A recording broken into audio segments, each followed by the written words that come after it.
selamat siang dan selamat malam kepada dosen dan teman-teman kami yang berada di rumah.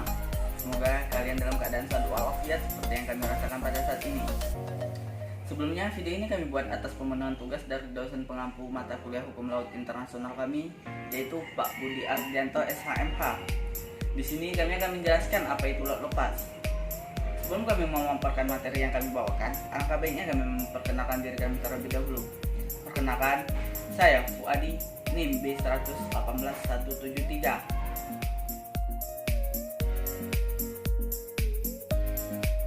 Assalamualaikum warahmatullahi wabarakatuh. Saya Devri Wim Kamisora, NIM B118160.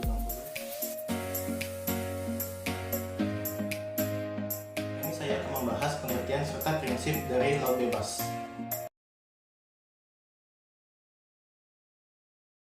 Laut lepas atau high seas memiliki beberapa definisi tersendiri apabila ditinjau dari beberapa sumber. Pengaturan laut lepas terdapat dalam Konvensi Jenewa yang merupakan hasil dari Konferensi PBB tentang Hukum Laut atau UNCLOS pada tanggal 24 Februari sampai dengan 27 April 1958. Pasal 1 Konvensi Jenewa pada tahun 1958 memberikan pengertian laut lepas yang berbunyi, laut lepas adalah semua bagian laut yang tidak termasuk laut teritorial atau perairan pedalaman suatu negara, di mana yang dimaksud dengan laut teritorial adalah laut yang terletak pada sisi luar dari garis pangkal dan tidak melebihi dari 12 mil laut. Sedangkan yang dimaksud dengan perairan pedalaman adalah perairan yang berada pada sisi darat atau dalam garis pangkal.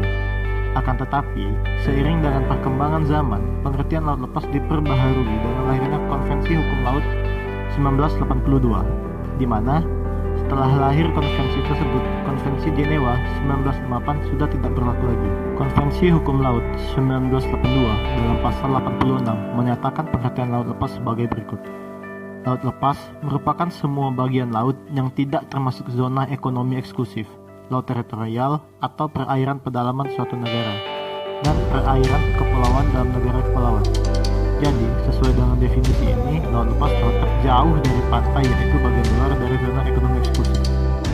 Laut bebas, sebagaimana namanya, tentu memiliki prinsip kebebasan. Prinsip kebebasan ini berdasarkan pasal 87 Konvensi Hukum Laut 1982, yang berarti laut lepas dapat digunakan oleh negara manapun.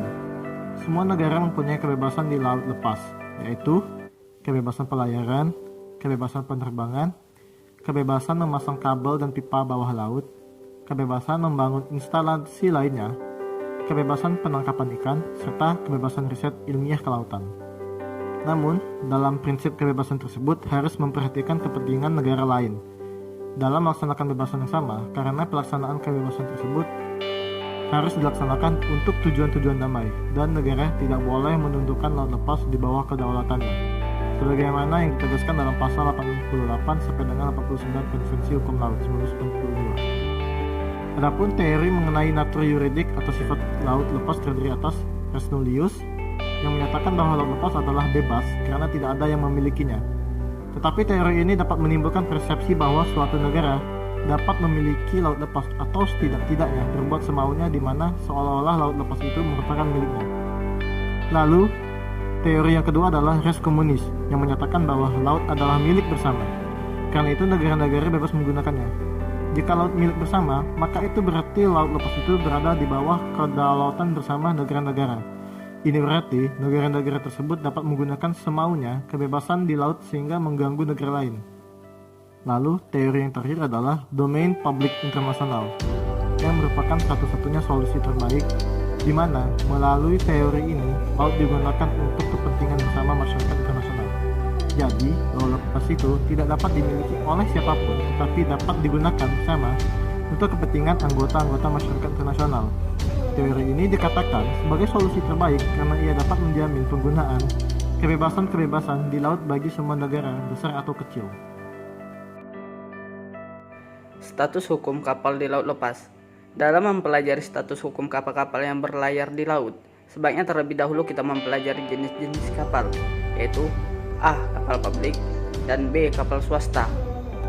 Kapal publik terbagi lagi menjadi 1. Kapal perang, yaitu kapal yang karena tugas dan perlengkapan senjatanya dapat secara efektif ikut dalam operasi-operasi militer Pasal 29 Konvensi Hukum Laut 1982 memberikan definisi yang lebih lengkap mengenai kapal perang, yaitu kapal yang dimiliki oleh angkatan bersenjata suatu negara yang memakai tanda-tanda luar yang menunjukkan ciri khusus kebangsaan kapal tersebut di bawah komando seorang perwira yang diangkat untuk itu oleh pemerintah negaranya, dan yang namanya terdapat di dalam daftar dinas militer atau daftar yang serupa dan yang diawaki oleh awak kapal yang tunduk pada disiplin angkatan bersenjata reguler.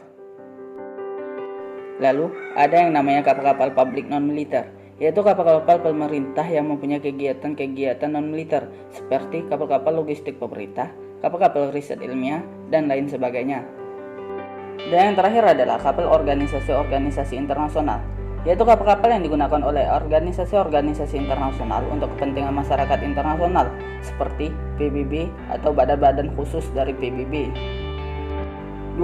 Kapal swasta, yaitu kapal bukan milik pemerintah yang melakukan kegiatan bertujuan komersil. Setiap kapal di laut lepas maupun di laut manapun wajib mengibarkan bendera negaranya. Bendera negara menunjukkan asal negara kapal tersebut. Hal tersebut menandakan bahwa kapal tunduk pada hukum dari negara yang benderanya dikibarkan di atas kapalnya. Kapal-kapal yang ada di laut lepas sepenuhnya tunduk pada peraturan-peraturan dan ketentuan negara bendera. Hal tersebut menurut pasal 92 Konvensi Hukum Laut 1982. Ketentuan ini dibuat agar terdapat kesatuan hukum untuk menjamin ketertiban dan disiplin di atas kapal.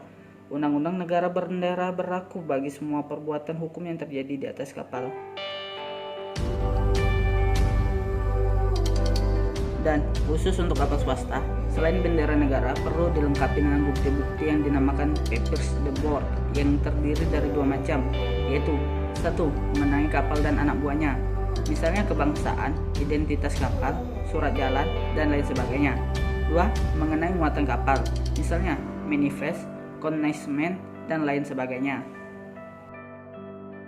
Pengawasan di laut lepas.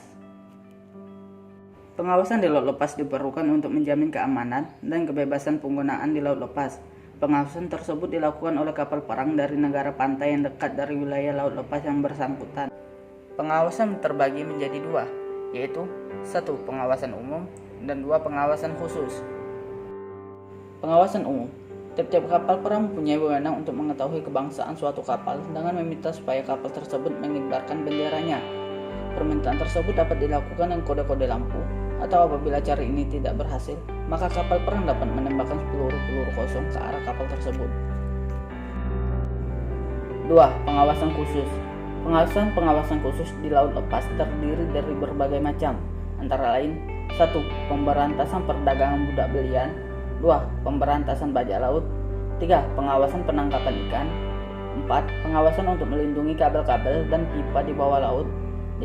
Pemberantasan pencemaran laut, 6. Pengawasan untuk kepentingan sendiri negara-negara.